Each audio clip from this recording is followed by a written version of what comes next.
Hello, welcome back to Playful Pedagogy. Today is day 10 in the 12 games of Christmas. I'm Maureen, and today's game is Codenames.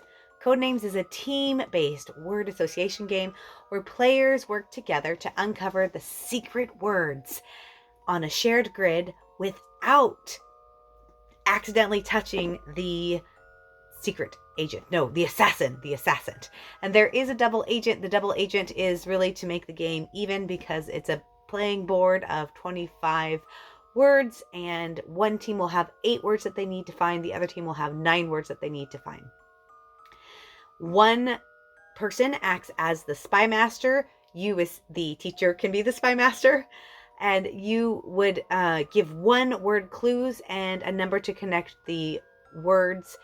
The learners have to figure out how the words are connected, and then, or actually more accurately, they have to figure out which words match the clue that you have given them, or the spy master if they're playing with others. If they touch a card, that means that they are activating that card, and you will let them know if it is a member of their team, either the red team or the blue team, or if it's a neutral bystander, which is no point for either side, or if it is the assassin. Now, if it's the assassin, that's the end of the game. They've lost, but you don't have to play that way. There's lots of ways that you can adapt this game for the classroom setting. Usually when I'm playing Codenames, it's towards the end of the year, and I'm very selective with the cards that I use. They're all going to be vocabulary words that we've covered throughout the year, and I'm going to engineer the game. I'm going to look at one of the placement cards, these ones here. I'm going to look at one of these. Sorry, let me get one out of the bag. I should have been more prepared than this today. It's vacation! So you get one of these cards, and this is a 5x5 board of cards, which look like this. You put each of these cards in a 5x5 grid, and then this is going to be the blue team. The blue team has to find 1 more card than the red team does, so that means the blue team gets to go first. And these blue cards, blue spaces, are the cards that the blue team needs to connect. Now, I will take one of these. I will look at these, and I will specifically choose which card goes where, so that my learners, because I have English language learners, that they can find the connections fairly easily.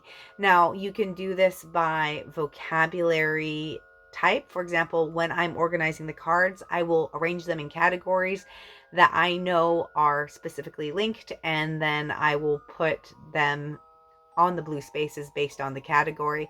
So for example, it might be all colors might go on the blue spaces, and maybe types of food or cities, things like that.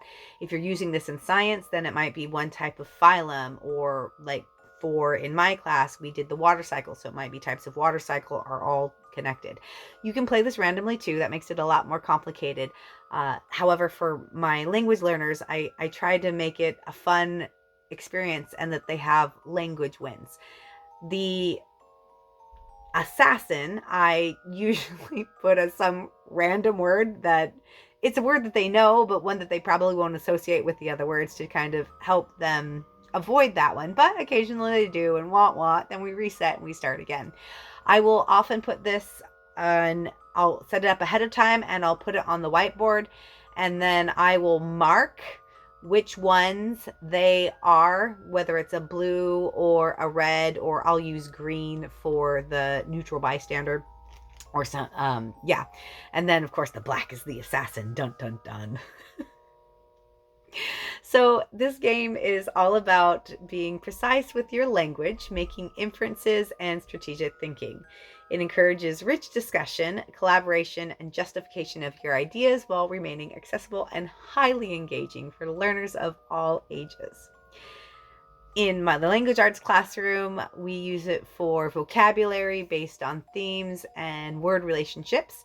In the math classroom, I don't know if you'd be able to use, there's not a lot of math terms that are in the deck, but you could make your own deck and do it that way, and you could put it by maybe algebra concepts and geometry concepts and things like that. Okay, to be fair, there are some geometry words in here.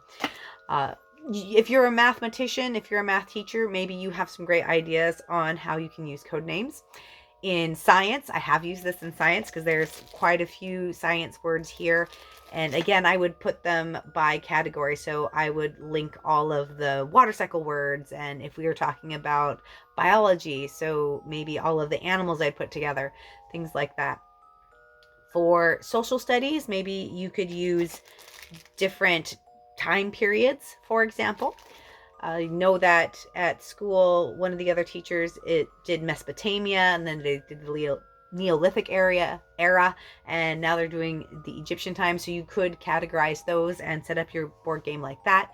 For art, you could use it for symbolism, creativity, communication, maybe a teamwork game. Maybe you could have them draw the pictures. I'm not really sure for art, but if you're an art teacher, please let me know how you would use code names in your classroom.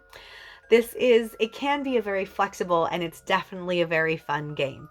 So I encourage you to give code names a go. I know that there's a Codename Junior as well, which uses pictures. So for language acquisition, if you have students that are new to the language, that might be a more accessible way for them to play. Like I said, I do use this later in the year when I know my students have those vocabulary words, so I feel like I'm kind of setting them up for success.